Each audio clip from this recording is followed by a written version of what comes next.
A figura mostra um termograma DSC com os perfis térmicos de proteínas musculares da clara de ovo. Então eu tenho uma curva de DSC do músculo, né? Tem aqui um evento endotérmico, aqui tem outro evento endotérmico e aqui tem outro evento endotérmico. E também da clara de ovo, onde a gente tem 3 eventos endotérmicos. E nesses eventos são formados, né, essas proteínas que estão descritas na figura, que vamos comentar. Os principais eventos endotérmicos são, no caso do músculo, nós temos a formação da miosina, que é a primeira endotermia associada à desnaturação da miosina. Tá? Depois nós temos o aparecimento das proteínas sarcoplasmáticas, que é a segunda endotermia relacionada à desnaturação dessas proteínas. E depois, ainda na curva do músculo, nós temos aqui, né, um evento endotérmico da actina, que é a última endotermia, mostrando a desnaturação da actina. Na curva inferior, que se trata da clara de ovo, nós temos aí 3 eventos. Vamos falar desses eventos que envolvem a ovalbumina, a conalbumina e a lisozima. Essas endotermas na curva da clara de ovo indicam a desnaturação progressiva dessas proteínas. Interpretação, né, dessa análise de DSC dessas proteínas, tanto para o músculo, né, como para a clara de ovo. Cada pico endotérmico representa a temperatura da desnaturação térmica das proteínas.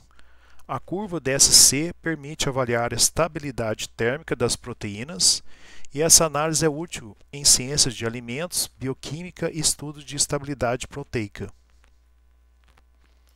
Vamos aí para o próximo slide.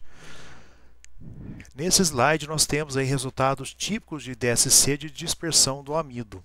Tá? Então a gente vai verificar, analisar o efeito do teor da água na gelatinização e fusão desse material. Então eu tenho uma curva com alto teor de água, um DSC com uma curva com alto teor de água. Eu tenho um DSC, né, com um teor de água intermediário, está aqui representado aqui por 2 curvas, tá? Essa curva aqui, eu estou passando o mouse, e essa outra curva aqui.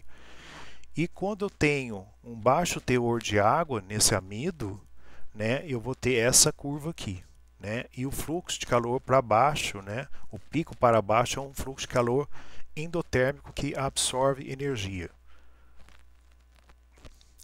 Então, resumindo, a figura mostra um termograma DSC do amido aquecido com diferentes quantidades de água. Com alto teor de água aparece uma única endoterma, M1, na faixa de temperatura de gelatinização. Já com teores intermediários de água, observa-se outra endoterma que chama M2, a gente chamou ali de M2, que pode ser um ombro de M1 ou um pico separado. Com baixo teor de água, nós temos apenas M2 que é visível. A temperatura de fusão aumenta, portanto, com o teor de água. Então, essa temperatura aqui de fusão, né, ela aumenta com o teor de água. Então, com o teor de água maior, eu tenho uma temperatura máxima maior aqui de fusão. Um pico maior. Então, a figura ilustra o efeito do teor de água na gelatinização e fusão do amido. Resumindo, então, as principais observações. Água com alto teor de água, de 60% a 70%, nós temos um pico endotérmico M1, indicando uma gelatinização uniforme. Com teor de água intermediário, surge um pico M2, como ombro ou pico separado. Com baixo teor de água, entre 30% a 40%, que é a curva inferior, nós temos apenas a M2 com transição térmica diferente. E temos que a temperatura de fusão, indicada por por esses picos aumenta com o teor de água, facilitando a mobilidade molecular. Conclusão que a gente pode tirar: o comportamento térmico do amido depende do teor de água, influenciando a sua gelatinização e fusão. Também podemos concluir dessa figura que a DSC é crucial para aplicações da indústria alimentícia, farmacêutica e de polímeros.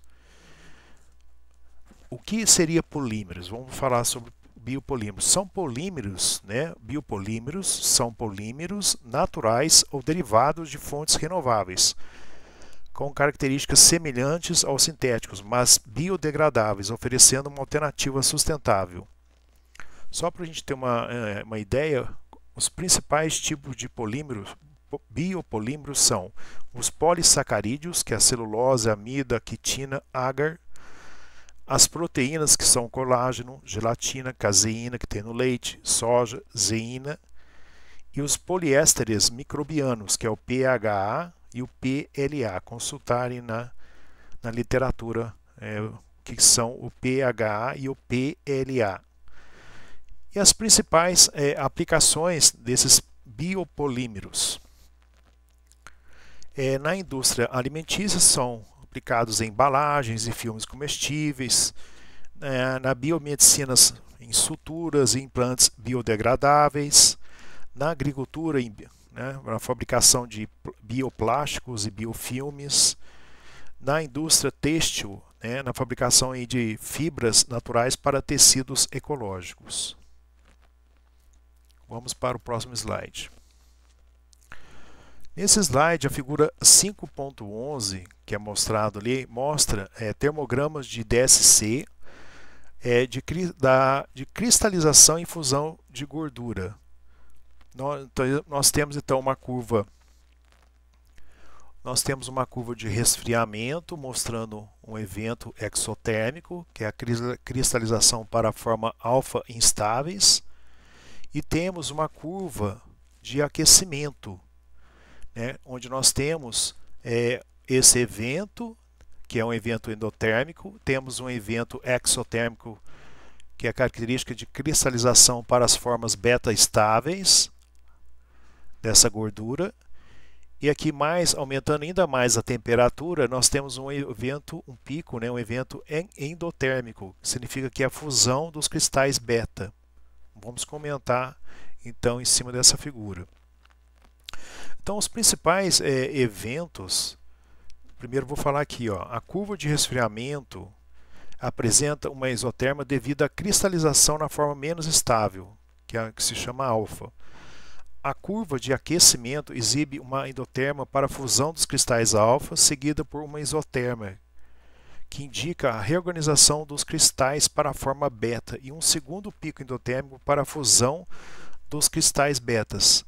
Resumindo então, agora sim, os principais eventos da DSC, dessa gordura.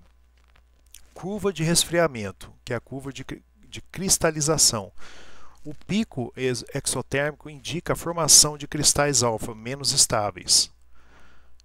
Na curva de aquecimento, temos a fusão e a transição de fase.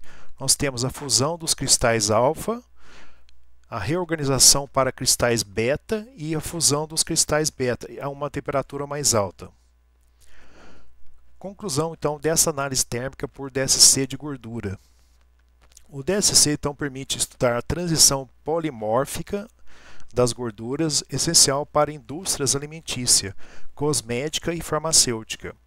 A forma beta mais estável afeta propriedades como textura, brilho e estabilidade de produtos gordurosos como chocolates e margarinas. Também podemos citar, a partir dessa análise térmica, que esse estudo é crucial para o controle de qualidade e o desenvolvimento de formulações baseadas no comportamento térmico das gorduras. Tá bom? Aqui tem a fonte, tá, que vocês podem depois consultar. Essa referência bibliográfica vai estar citada no final desse slide. Bom, esse slide ele aborda a transição vítrea por DSC. O vidro ou certos polímeros, né, passam de um estado rígido e quebradiço, que é um estado vítreo, para um estado mais flexível e borrachudo. Ao contrário da fusão, a transição vítrea não envolve uma mudança de fase completa, mas altera as propriedades físicas do material. A transição vítrea, que é dada pela temperatura Tg, é característica de materiais amorfos, como polímeros e vidros, e marca a passagem do estado rígido para um estado mais flexível borrachoso. Então, os principais pontos, né, nós temos transição de segunda ordem. Então, não envolve mudança completa de fase, que é esse caso da transição vítrea, mas altera as propriedades físicas e a mobilidade molecular. Se temos uma temperatura acima dessa Tg, que é a temperatura de transição vítrea, as cadeias poliméricas se tornam mais móveis, tornando o material flexível. Se temos uma temperatura abaixo da temperatura vítrea, que é a temperatura Tg, o material permanece rígido e quebradiço, pois as cadeias não têm energia suficiente para se mover. Então, na medição por DSC, a Tg, que é a temperatura de transição vítrea, é medida no segundo aquecimento para eliminar o efeito do histórico térmico. Então a gente faz um primeiro aquecimento, depois analisa sim no segundo aquecimento essa questão da Tg. Conclusão. A transição vítrea ela é essencial na caracterização de polímeros e vidros, afetando suas propriedades mecânicas e térmicas. Abaixo da Tg, os materiais são rígidos e frágeis, enquanto acima se tornam flexíveis e deformáveis. Essa análise de DSC, né, para verificar essa transição vítrea, dado pela temperatura Tg, é fundamental na indústria de polímeros, fármacos e materiais avançados.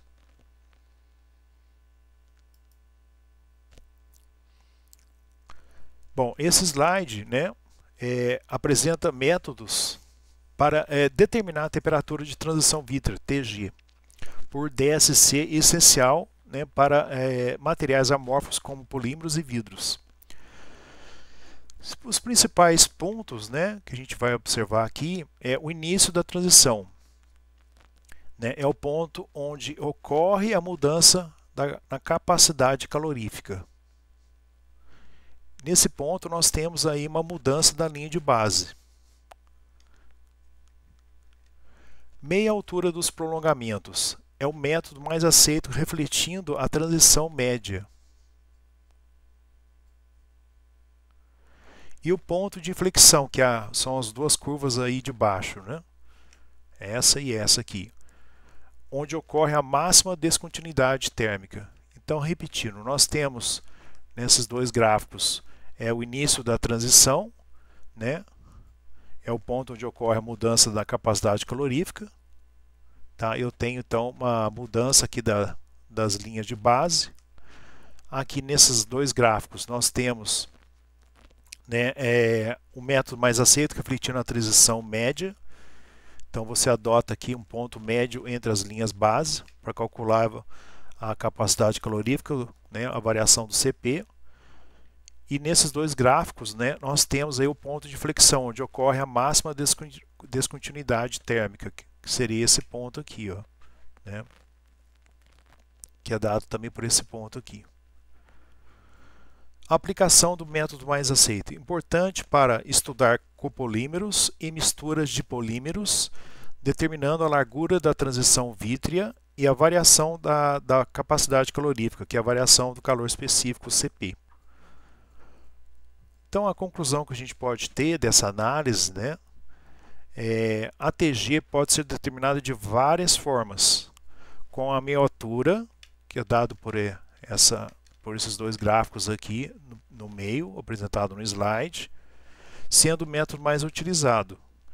A análise de DSC da Tg, que é a temperatura vítrea, né, é crucial para entendermos o comportamento térmico e mecânico dos polímeros e otimizar materiais para diversas aplicações.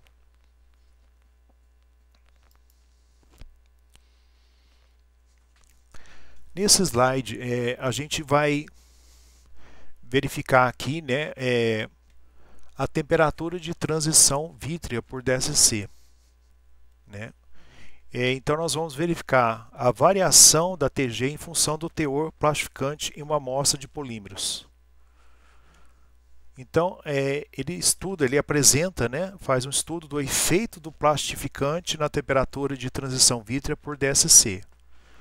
Principais pontos a serem destacados: o aumento da quantidade de plastificante reduz a TG. Os plastificantes facilitam o movimento das cadeias polimétricas, reduzindo a rigidez. Como é que a gente pode interpretar esse gráfico? Relação inversa entre porcentagem de plastificante e TG. Mais plastificante, menor TG. Conclusão, então, que a gente pode obter desse gráfico, desse estudo, né? Plastificantes aumentam a flexibilidade dos polímeros, sendo usados em embalagens e revestimentos. A redução da TG permite ajustar propriedades térmicas e mecânicas para diversas aplicações. Vamos aí para o próximo slide. Bom, nesse slide nós estamos fazendo um estudo do efeito da miscibilidade na temperatura de transição vítrea TG por DSC. Principais pontos que a gente destaca. Quando eu tenho substâncias immiscíveis, cada polímero mantém sua propriedade TG, resultando em 2 TG no DSC. Então, se a gente for misturar o polímero A com o polímero B, nós vamos ter uma mistura, sendo essa mistura immiscível, nós vamos ter a formação de 2 TG, porque aqui eu tenho, né, a mudança da linha base 2 vezes. Então, para substâncias immiscíveis, cada polímero mantém sua própria TG, resultando em 2 TG no DSC, como a gente pode ver aqui, ó. Então, eu misturei o polímero A com o polímero B, tá? Então eu vou ter duas TGs, né, que eu vou poder calcular aqui, quando esses dois polímeros forem immiscíveis. Se eu tiver uma situação de substâncias parcialmente miscíveis, haverá uma interação parcial com TG aproximadas, mas ainda distintas. Então, aqui acontece a mistura parcialmente miscível, né? Não totalmente miscível. Então, as TGs vão se aproximar uma das outras. E quando eu tenho dois polímeros, né, os dois materiais miscíveis, né, formam um sistema homogêneo, apresentando uma única TG intermediária, que é dada por essa curva aqui. Então, interpretação do gráfico. Polímeros puros, eu tenho TG distintas. Polímeros, mistura immiscível, que não se pode misturar, vamos dizer assim, a grosso modo, nós temos a formação de 2 TGs separadas. Mistura parcialmente miscível, nós temos TG próximas. E mistura miscível, nós vamos ter uma única TG intermediária.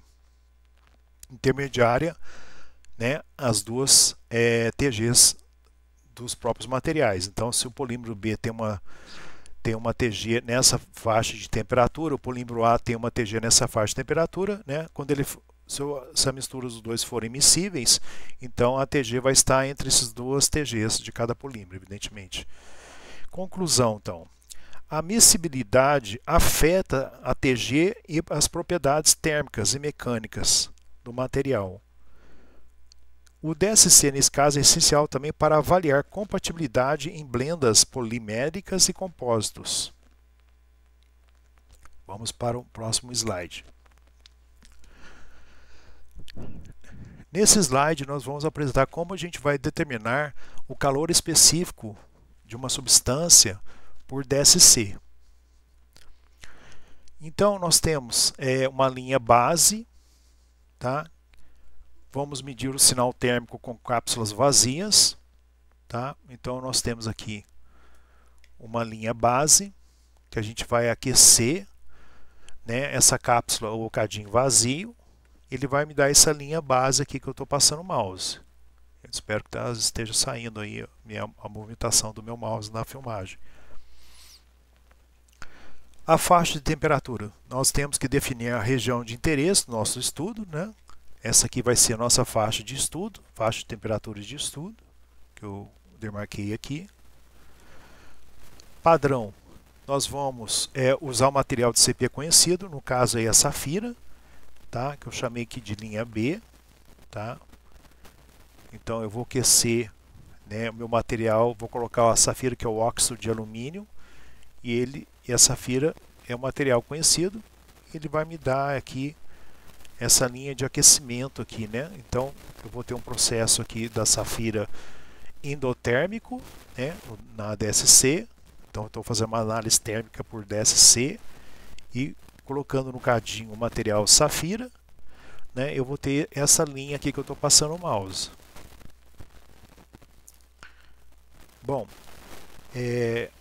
a amostra, medir o comportamento térmico do polímetro em questão, do polímetro desejado, que eu quero estudar, e o cálculo, como vamos ser feito? Nós vamos comparar os deslocamentos térmicos da amostra e do padrão, né? Então aqui eu tenho meu polímetro, a curva do meu polímetro que eu estou estudando, a linha base com a cápsula vazia e a linha padrão, né?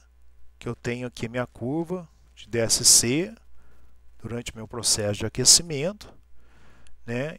Eu tenho minha curva padrão do meu material conhecido, que é a zafira, ou óxido de alumínio. Então eu quero obter, por exemplo, né, o CP desse polímetro aqui que eu estou passando o mouse. E esse polímetro vai ter essa curva, que é um evento endotérmico.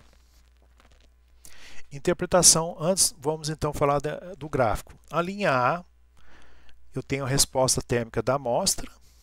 A linha B, a resposta do padrão, né, que é no caso a safira.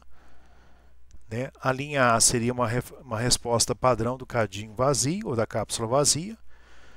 E a diferença entre as linhas, eu faço o cálculo do CP.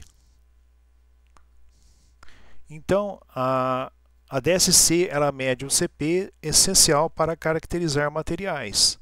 Ou seja, eu estou determinando uma propriedade termofísica desse material através do uso da DSC. Esse método é aplicado a polímeros, cerâmicas e compósitos. Aqui na fórmula eu tenho que o CP da amostra dividido pelo CP da zafira, que é o material padrão, tá? É igual o Y, que é o deslocamento do registrador a uma determinada temperatura, tá? O M, o YS, tá? É o deslocamento do registrador também a uma determinada temperatura, só que da zafira. E eu tenho a relação de massas, né? MS é a massa da amostra A ou do material padrão zafira S, em quilos. Então, os índices A e S correspondem à amostra e à substância padrão, que no caso é zafira. Então, assim eu consigo, né, calcular, né, tirar aí os resultados do CP da amostra, do meu polímero, utilizando essa equação e fazendo a análise de DSC, né, com o cadinho ou a cápsula vazia, com material padrão, e assim consigo determinar o CP desse polímero.